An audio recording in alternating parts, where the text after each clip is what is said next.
దుర్గాదేముళ్ళు అనే వాళ్ళు కూడా ఇద్దరు కూడా 21 ఇయర్స్ బ్యాక్ మ్యారేజ్ అయింది. ఇద్దరు కొడుకులు.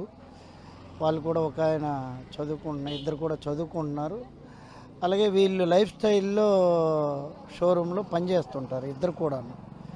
నిన్న ఇవి లేట్గా నిన్న వెళ్ళకపోయేసరికి అక్కడి నుంచి ఫోన్లు వచ్చాయి. ఫోన్లు రావడంతో ఈ తల్లిదండ్రులు వెళ్ళి తలుపు కొట్టేసరికి ఆ తలుపు తీయకపోయేసరికి అక్కడ దగ్గర ఉన్న సాయంతో తలుపులు ఇరగొట్టి లోనికి వెళ్ళడం జరిగింది. వెళ్ళేటప్పటికి అమ్మాయి చనిపోయి ఉంది. ఇంజరీస్ ఉన్నాయి.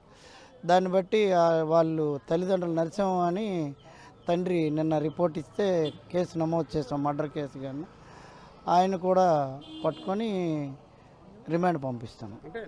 అంటే ఏమైనా మర్డర్ అంటే అంటే ఏమైనా రీజన్ ఉందా వాళ్ళిద్దరి మధ్య మనస్పర్ధలు కావచ్చు, ఇతర రీజన్కి? అట్లాగే అతను ఫ్రిడ్జ్ వెనక్కి దాక్కున్నాడు అంటున్నారు, అది ఎంతవరకు కరెక్ట్? వీళ్ళిద్దరి మధ్య కొంత ఆర్గ్యుమెంట్ అనేది అయ్యింది ఆ ఇల్లీగల్ ఇంటిమసీ గురించి. అంటే ఫోన్ మాట్లాడడం గురించి, వాటి గురించి ఇద్దరి మధ్య ఆర్గ్యుమెంట్ అయిన తర్వాత కొట్టడం జరిగింది. ఈయన కొట్టిన తర్వాత ఆవిడ కింద పడిపోయిన తర్వాత చున్నీతో ఈ మెడ చుట్టూ చుట్టి బిగించడం జరిగింది. దాంతో ఆవిడ ఊపిరాడికి అక్కడికక్కడే చనిపోయింది. తర్వాత ఈయన ఫ్రిడ్జ్ వెనకాల దాక్కున్న తర్వాత అది ఐడెంటిఫై అయ్యింది, తీసుకురావడం జరిగింది, అరెస్ట్ చేస్తున్నాం ఈరోజు.